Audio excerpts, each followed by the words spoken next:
side, handoff, hurdles a man at the 30. Handoff, Elliott, big hole up the middle. To the 15, made a man miss. To the 10, to the 5. Walk the dog. Touchdown, Elliott. Here he is, Zeke, getting fed right here, and you ain't making that tackle. Batman had no chance right there. Set it up to Elliott. Tries to get to the edge. Does so. Ezekiel Elliott on his way. Diving. Touchdown. Zeke Watch! 2019. The update is he's still in Cabo. Is he doing this in Cabo? I would think. What do you think he's eating down there, Kyle? Enchiladas, huevos rancheros, todos la comida. This is Good Morning Football. All of the food. Hopefully not. Huevos rancheros. Yes. You speak like Jim Rome language. That's the third one that I learned that you Yeah, I do. I speak a lot of that. You know, Zeke might also be eating some humble pie there. I don't know. Find Find out right here on this Wednesday, August 7th. My name's Kay Adams, Triggs, Brant, Sean O'Hara. Morning. What's up, Bo Hero? Again. Yes. Listen, there's so much excitement right now. Literally, 36 hours from right now. Ow, ow, ow. We got football. Yeah. It's preseason football, but we have football literally a stone's throw away, probably where you guys were yesterday in Jersey. It could be. Yabba, yabba, do. That's right. We take football very seriously. The question is, how seriously does Juju Smith-Schuster take leadership? Leadership, guys, so seriously. There he is with Michael Irvin. That's Irv number 88. Irv. They don't even stop the jugs machine for the interview. Sean, you have a problem with Irv's hands there? It's a Hall of Fame player. I mean, he dropped the first one. He rallied back, though. Look. Jugs machine conversations are the new thing. And, guys, last night, do you pronounce it salmon or salmon, the fish? Why do I ask? Because Salmon Nation is out because of Raiders rookie on Hard Knocks is having an argument with the QB1.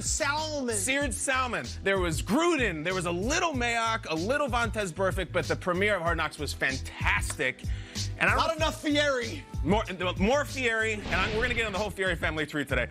If you've seen the commercials for the new movie, Brian Banks, we've got the guy behind the story, a very compelling story. The movie looks great. Voodoo Tatum from Friday Night Lights plays him.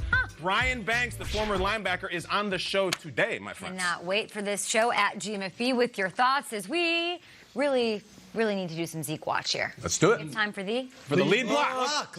Job O'Hara. Zeke Watch continues. Cowboys executive VP Stephen Jones spoke yesterday, and here's what he had to say about how running back contracts around the league work and how that could impact talks with their superstar. I think the market reset with Le'Veon. I think you see what happens with Gurley, how tenuous it is, and then you get a great player like Le'Veon, who's every bit as well thought of as Gurley, and he had unfettered free agency. He had 32 teams with no draft picks attached, and the market was 13.5, and less than Gurley. So, at the end of the day, business changes, and we certainly pay attention to that as well. I don't know if I love the comparison of Gurley to Le'Veon, but I see their perspective. Triggs, let's start with you. How do you think Elliott's side should interpret what Stephen Jones is saying? Well, here's what he's saying, that Le'Veon Bell had an unfettered free agency, could sign with anybody, and he signed for a certain amount of money that is not what Ezekiel Elliott wants. And Ezekiel Elliott still has 2 more years left, and they have the franchise tag available, saying, Stephen Jones basically saying, we've got all the leverage on this one. We're the ones who have the contract terms. If you don't play, you get fined. If you don't play, then you don't get the money anyway. And yet, Gurley's contract was about $15 million, 15 million. I think he wants north of 16, and I don't see the Cowboys ever, not now, not ever, losing a negotiation to Ezekiel Elliott and giving him that amount of money. I do not see him making north of $16 million and breaking the market at running back. The running back market has changed, and the Cowboys are really good at doing business. What they'll do is they'll ride this out, they'll see, and they'll push his hand. Ezekiel Elliott's in Cabo right now, but Stephen Jones has no problem doing what he's done since the very start of the offseason, speaking publicly and stating what they are doing, and that is doing business. Sorry, Zeke.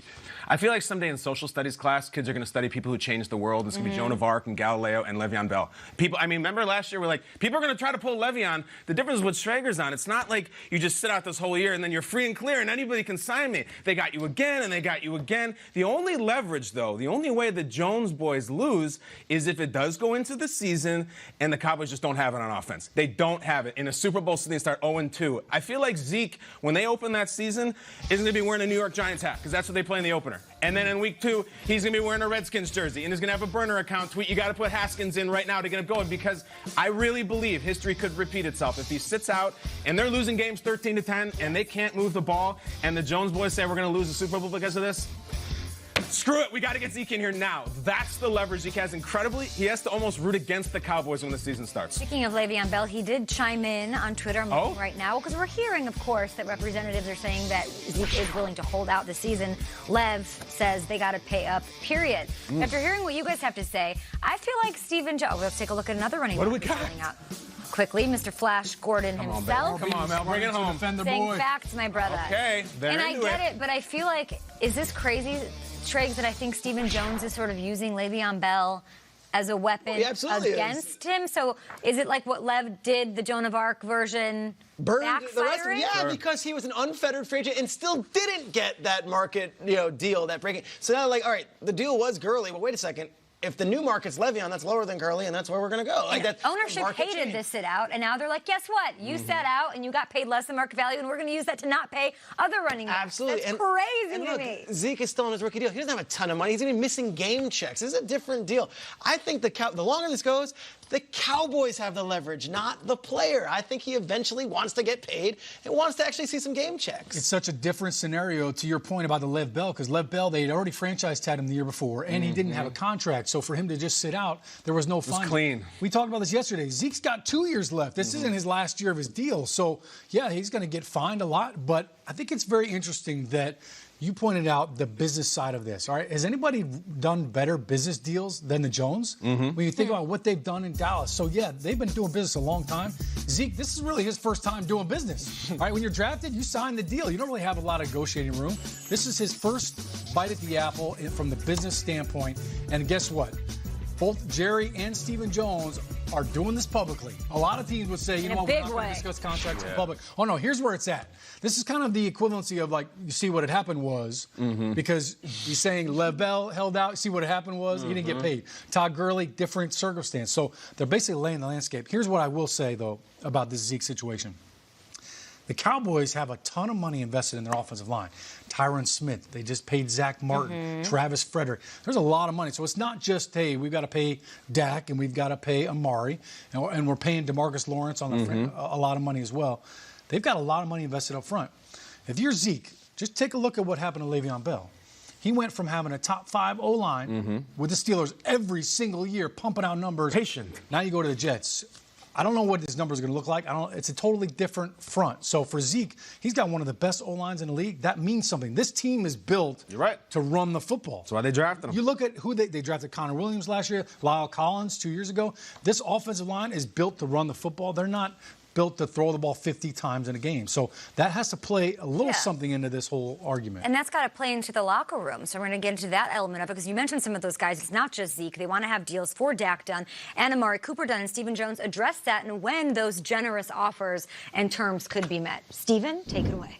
Oh, I think you could easily get out of Oxnard and be back in Dallas before anything gets done. Matter of fact, I don't see any momentum that would lead me to believe that we're going to get anything done while we're out here. I don't know. I mean, you'd have to ask Zeke and his representation. I mean, our goals are to get deals done.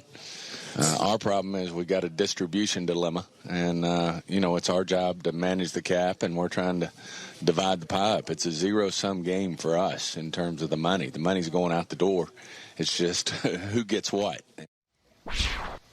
Business savvy he is, Jerry Jones did say that Zeke was the straw that stirs the drink. So I'm going to turn to you, Sean. Try to convince me that this isn't changing the dynamic in the locker room. I think they're all rooting for each other to get these deals. I think Dak is saying, hey, look, I want Zeke to get as much money as he possibly can. I don't think either one of them are really looking at each other saying, I'm going to take from you. If the three of us are sitting here, it's not a pizza.